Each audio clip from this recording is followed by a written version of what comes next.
Isang magandang gabi mga kasari-sarites. Eto si Ate Tintin, gabing-gabi na nagbabantay pa rin ng tindahan. Alas 9 na ng gabi dito sa amin sa lungsod ng Puerto Princesa.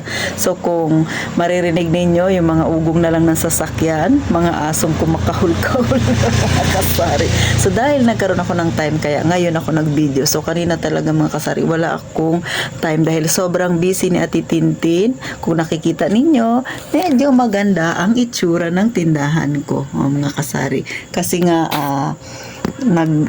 namili ako kanina, tapos nag-display. Habang nagdi-display, naglilinis, may bumibili. So ngayong linggo na ito, hindi ko naman siya inaasahan na malaki yung aking benta, pero salamat dahil malaki, umabot ako sa quota, mahigit pa mga kasari, kaya masaya na rin sa Titintin. Sa mga nagsasabi dyan na ang pagtitindahan daw ay madali lang, mali. Bakit? Kung yung akin nga, maliit lang yung aking tindahan, pagod na pagod ako mga kasari. Bakit?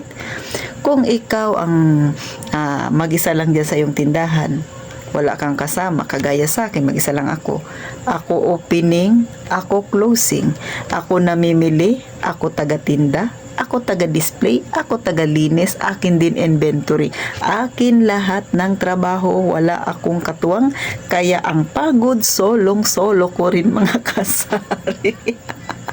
So sa mga may kalagayan dyan, nakaparehas kay Ate Tintin, ano ang nararamdaman mo pag gabi? Ako pakiramdam ko mga kasari, paghiga ko, diretso pikit na sa sobrang pagod ko. Kaya sa mga wala pang tindahan dyan na nangangarap na magkaroon ng tindahan, handa na ba ang katawan mo? Kung ikaw ay pamilyado, handa ba ang isip mo? At syempre pa, kung ano yung pagod na nararamdaman ko, times 2 yan na mararamdaman mo. Syempre, magkaiba tayo. Kung pamilyado ka, ako wala nga ha. Kung baga, wala naman akong aasikasuhin, kundi sarili ko lang, paano ka kung meron kang anak at asawa na asikasuhin? Kaya ang pagod na nararamdaman ko, doble yan na mararanasan mo mga kasari. Kaya yung pagtitindahan talaga sobrang nakakapagod.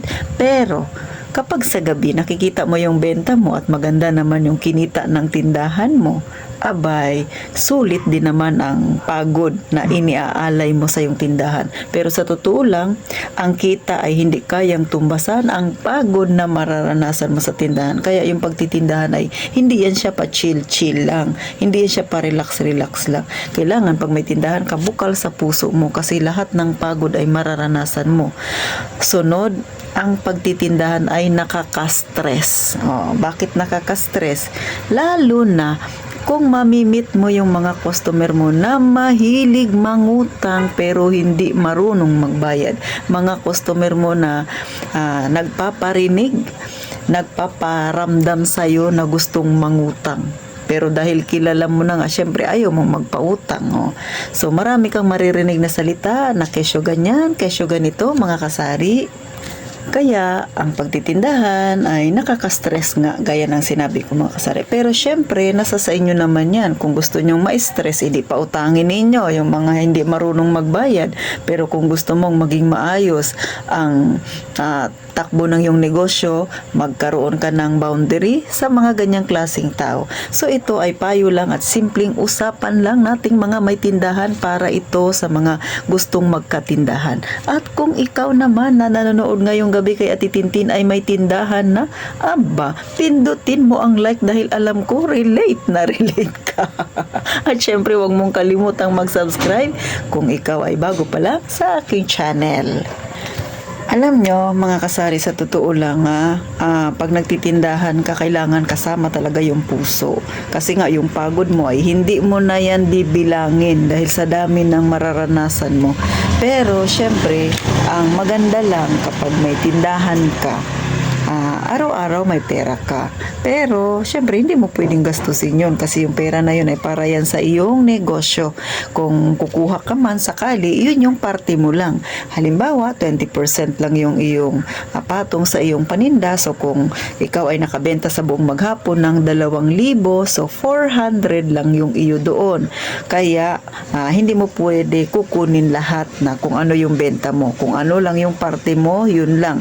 Pero, ako kasi hindi ko siya kinukuha lahat mga kasari kasi gusto ko na mas dumami pa yung aking paninda. Kaya ang kinukuha ni Ate Tintin, nasa 50% lang. So kung 2,000 yung aking benta sa buong maghapon, may 400 ako doon. So kadalasan 200 lang yung aking kinukuha.